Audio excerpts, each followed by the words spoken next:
Push-ups are one of the most fundamental exercises that you can learn in calisthenics. You can do them anywhere, and this is the perfect exercise to establish a base level of pushing strength. But not everyone can perform them correctly, so let me show you how to improve the quality of your push-ups. Even though push-ups are a simple movement, people still forget the proper cues. Here's 3 things I want you to remember. Number 1, scapular positioning. Proper scapular positioning is the best way to avoid incorrectly performing a push-up. It eliminates bad habits like flaring elbows and sinking hips. Here are the 6 main scapular movements: scapular elevation, scapular depression, scapular retraction, scapular protraction, upward rotation, and downward rotation.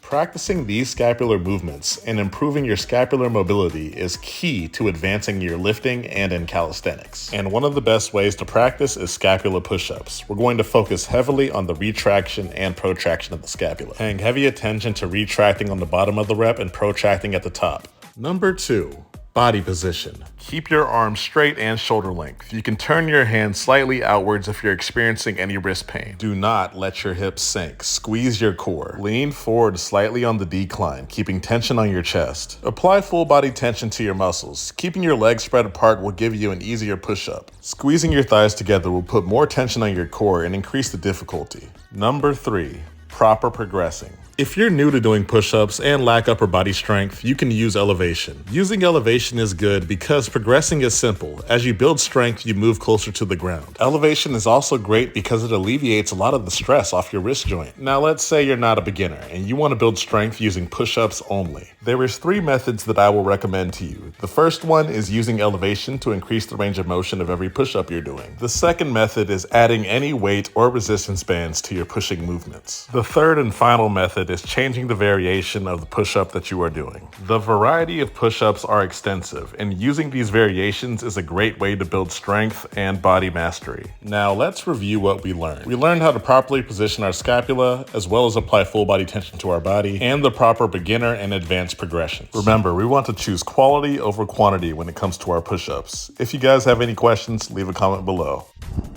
Strict form only.